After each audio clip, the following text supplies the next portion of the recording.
Israel कांप रहा है, डर रहा है और कह रहा है अब मैं क्या करूं, मुझे कौन बचाएगा। और वही इजराइल बहुत बड़ा आरोप ईरान के ऊपर लगा रहा है, उत्तर कोरिया के ऊपर बहुत बड़ा आरोप लगा रहा है। मैं आगे वीडियो में बताऊंगा इजराइल क्या कुछ कह रहा है। नमस्कार, मेरा नाम नवीन कुमार नंदन और आप देख रहे हैं नेशनल दस्तक। 3 हफ्तों से फिलिस्तीन और इजराइल के बीच युद्ध जारी है और बताया जाता है अब तक तकरीबन 8000 से ज्यादा लोगों की जानें चली गई हैं। लेकिन अब इजराइल अकेला पड़ता हुआ दिखाई दे रहा है।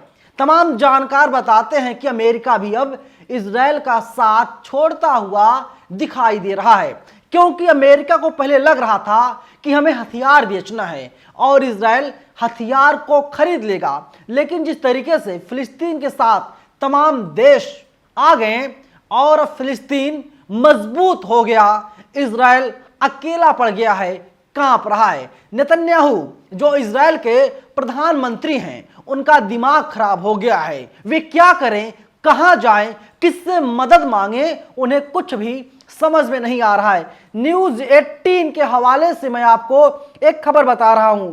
देखिए, इजराइल का दावा है, इजराइल कह रहा है कि दक्षिणी इजराइल में हमास के हथियार मिले। हमास के पास उत्तर कोरिया और ईरान के हथियार हैं। हमास को 10% हथियार ईरान से मिले हैं। यानी ईरान जो है हमास को अब हथियार देने का काम कर रहा है और तीसरे विश्व युद्ध की उल्टी गिनती शुरू हो गई है। यानी तीसरा विश्व युद्ध कभी भी हो सकता है, उसकी उल्टी गिनती शुरू हो गई है। और वही न्यूज 18 के हवाले से खबर है कि दुनिया में बन गए हैं 2 खेमे।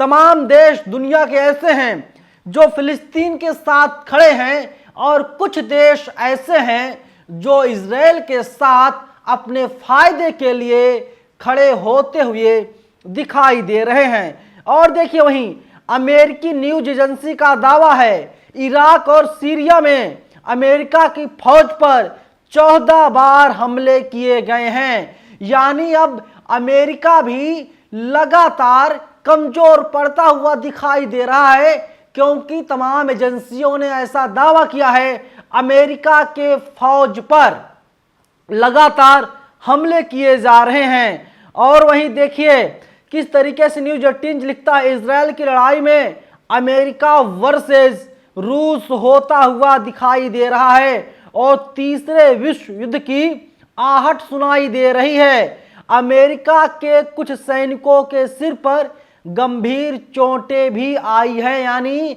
अमेरिका के सैनिकों को मारा गया है। और अब नरेंद्र मोदी से भी सवाल पूछा जा रहा है, नरेंद्र मोदी जी आपकी मंत्री हैं ईरानी जी, और दावा करती है मीडिया के कैमरों के सामने कि नरेंद्र मोदी ने एक फोन कॉल से रूस और यूक्रेन का युद्ध रुकवा दिया था। लेकिन अब क्या हो गया है, इजराइल और फिलिस्तीन के युद्ध को नरेंद्र मोदी क्यों नहीं रुकवा पा रहे हैं, आखिर नाकाम क्यों साबित हो रहे हैं। वही देखिए, गुरप्रीत गैरी ट्वीट करते हैं, गाजा में इजराइल का कहर। हमास शासित गाजा में स्वास्थ्य मंत्रालय ने शुक्रवार को कहा कि 7 अक्टूबर को इजराइल के साथ युद्ध शुरू होने के बाद से फिलिस्तीनी क्षेत्र में 7326 लोग मारे गए हैं। मंत्रालय के एक बयान में कहा गया कि मरने वालों में 3038 बच्चे शामिल हैं, जबकि 18,967 लोग घायल हुए हैं। वहीं आपको बता दें कि पानी और बिजली की कमी के चलते अब गाजा के हालात बहुत खराब हो चुके हैं। ऐसे में मरीजों को संभालना बहुत ही ज़्यादा मुश्किल होता हुआ दिखाई दे रहा है। गुरप्रीत का एक ट्वीट और है, इन्होंने लिखा, इजराइल अब दे जवाब। इजराइल ने हमेशा कहा है कि यह जंग सिर्फ और सिर्फ हमास के खिलाफ है, आम जनता के खिलाफ नहीं है। अब सोशल मीडिया पर कई वीडियो आ रही हैं जिसमें इजराइल कंटेंट क्रिएटर्स फिलिस्तीन के बच्चों के मारे जाने का मजाक उड़ा रहे हैं। बिना बिजली के जिंदगी जी रहे गाजा के लोगों का मजाक उड़ा रहे हैं। सोशल मीडिया पर आवाज उठने लगी है, अगर ये जंग सिर्फ हमास के खिलाफ है तो ऐसी वीडियो बनाने वालों पर तुरंत एक्शन हो।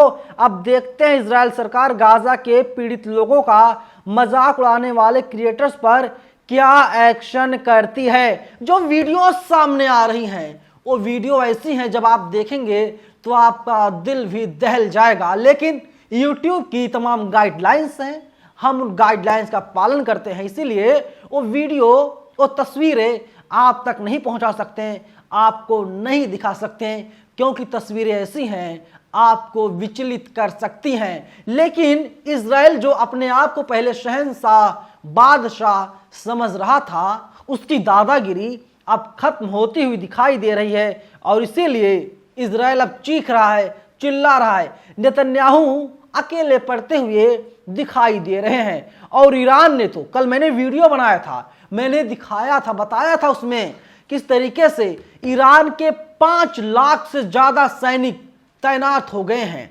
सक्रिय हैं, और कह रहे हैं कि ईरान जब कह देगा तब वे लोग इजराइल पर हमला कर देंगे। आप समझिए, ईरान अपने आप में एक महाशक्ति है, यमन अपने आप में एक महाशक्ति है, रूस शक्ति तो है ही, यानी तीनों देश एकजुट हो गए हैं, ईरान, रूस, इसके साथ यमन। और अगर ये तीनों जब चाहें तब इजराइल को नेस्तनाबूद कर दें, इजराइल को खत्म कर दें। सिर्फ एक आदेश का इंतजार है। और इजराइल पहले कहता था मैं बहुत ताकतवर हूं, मेरी चर्चा पूरी दुनिया में होती है, लेकिन जब से ईरान, यमन और रूस, अल-कायदा ने जब से कहा है कि इजराइल अपनी हद में रहना, अपनी औकात में रहना, वरना हम बता देंगे हम क्या चीज हैं। आपको पता होगा ईरान और सऊदी अरब के बीच पहले लड़ाई हुआ करती थी, सबसे ज्यादा फौज, शिप और तमाम जो हथियार, मिसाइल हैं ईरान के पास हैं। सऊदी अरब ईरान से भी कांपता है। और तमाम जो खबरें सामने आ रही हैं उसमें बताया जा रहा है कि ईरान और सऊदी अरब की अब दोस्ती हो गई है, यानी चौथा बड़ा देश अब जो है कि इजराइल के खिलाफ हो गया है। और हमारे देश के प्रधानमंत्री नरेंद्र मोदी तो पहले ही कह चुके थे कि वे इजराइल के साथ हैं, लेकिन जिस तरीके से लोगों की जाने लगी, नरेंद्र मोदी ने कहा फिलिस्तीन के लोगों के साथ नरेंद्र मोदी खड़े हैं, तभी तो भारत से राहत सामग्री को मिस्र के रास्ते फिलिस्तीन भेजा गया था। लेकिन अब जिस तरीके की तस्वीरें सामने आ रही, खबरें सामने आ रही हैं, ये खबरें बता रही हैं नेतन्याहू का कुछ होने वाला नहीं है। इजराइल की जनता ही नेतन्याहू से इस्तीफा मांग रही है, कह रहे कि नेतन्याहू जी आप इस्तीफा दीजिए, आप किसी काम के नहीं हैं, आप एक नकारे प्रधानमंत्री हैं, आप देश को नहीं संभाल पा रहे हैं। आप सोचिए कि इजराइल की जनता ही नेतन्याहू के खिलाफ हो गई है, इजराइल सरकार खिलाफ हो गई है। खबरें तो यहां तक आ रही हैं फिलिस्तीन के समर्थन में इजराइल में ही आंदोलन हो रहा है, नेतन्याहू से इस्तीफे की मांग की जा रही है और कहा जा रहा है 3 दिग्गज मंत्री ऐसे हैं इजराइल सरकार में, वे लोग तत्काल प्रभाव से इस्तीफा दे दें, क्योंकि इजराइल की जनता की रक्षा वे लोग नहीं कर पा रहे हैं। इजराइल सरकार पूरी तरीके से फ्लॉप साबित होती हुई दिखाई दे रही है। इजराइल के लोग काफी गुस्से में हैं और अब होगा क्या, कुछ होने वाला नहीं है इजराइल का। फिलिस्तीन की चर्चा पूरी दुनिया में हो रही है। इजराइल को तमाम लोग आतंकवादी संगठन बता रहे हैं, क्योंकि असली आतंकवादी कौन होता है? जो बेगुनाहों की, मासूमों की जान लेता है, वही आतंकवादी होता है। और किस तरीके से इजराइल अटैक कर रहा है फिलिस्तीन के ऊपर और बेगुनाहों की जानें जा रही हैं, तो आतंकवादी कौन है? कमेंट बॉक्स खुला हुआ है, आप लोग हमें बता सकते हैं। लेकिन मैं आपको बता देना चाहता हूं ईरान के दुश्मन कौन कौन हैं। अमेरिका, इजराइल, ब्रिटेन और सऊदी अरब पहले था, अब खबरें आ रही कि सऊदी अरब दोस्त हो गया है। लेकिन यमन और ईरान 2 महाताकत, रूस तीसरे नंबर की महाताकत, चौथे नंबर का सऊदी अरब, ये चारों लोग इकट्ठा हमला करेंगे इजराइल पे, तभी तो नेतन्याहू कांप रहे हैं। और ऐसी ऐसी मिसाइलें हैं, अब देखिए कि एक है मिसाइल, इसका नाम है मुहाजिर, ये है, और कई मिसाइल ऐसे हैं कि जो ना जाने क्या कर सकता है। और ईरान ने कहा है उसकी तरफ जो उंगली उठाएगा, उसकी तरफ जो आंख उठाएगा, उसकी तरफ जो हाथ उठाएगा, उसके हाथ को, आंख को, उंगली को काट लिया जाएगा। ईरान की खुलेआम चेतावनी है। खुर्रम शहर ईरान की मिसाइल है, इसकी रफ्तार जो है 20,000 किलोमीटर प्रति घंटा है। आप सोचिए कि 20,000 किलोमीटर प्रति घंटा, और जो टारगेट होगा वहीं पर जा करके अटैक करेगा, वहीं पर जा करके हमला करेगा और पूरा शहर तहस नहस हो जाएगा। थोड़ी देर में, चंद सेकंडों में पूरा शहर, पूरा इलाका मलबे में तब्दील हो जाएगा। और इसीलिए नेतन्याहू को डर सता रहा है, कहीं ऐसा ना हो ईरान इजराइल के ऊपर अटैक कर दे।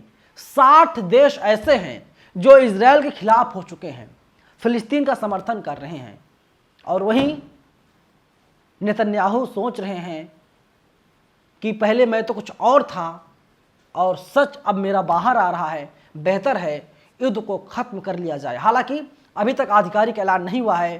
पहले नेतन्याहू को लगता था वे बड़े ताकतवर हैं, उनका देश बहुत ताकतवर है, लोगों को मारेगा, बेगुनाहों को मारेगा, पूरी दुनिया में उनकी वाहवाही होगी, अमेरिका हथियार बेचने के लिए उनके साथ खड़ा है। लेकिन अब ऐसा लग रहा है कि सब लोग इजराइल का साथ छोड़ रहे हैं। फिलहाल इस वीडियो में इतना ही, लेकिन आप लोग क्या सोचते हैं, कौन बेगुनाह है? इजराइल बेगुनाह है, फिलिस्तीन बेगुनाह है? आप लोग कमेंट बॉक्स में हमें अपनी राय जरूर बताइएगा। धन्यवाद। नेशनल दस्तक की आपसे गुजारिश है कि अगर इसको बचाना चाहते हैं तो नेशनल दस्तक को सब्सक्राइब करने के लिए रेड कलर के सब्सक्राइब बटन को दबाएं, फिर बेल आइकन की घंटी दबाएं। नेशनल दस्तक को बचाने के लिए बहुत जरूरी है कि हर खबर को शेयर करें, लाइक करें, कमेंट जरूर करें।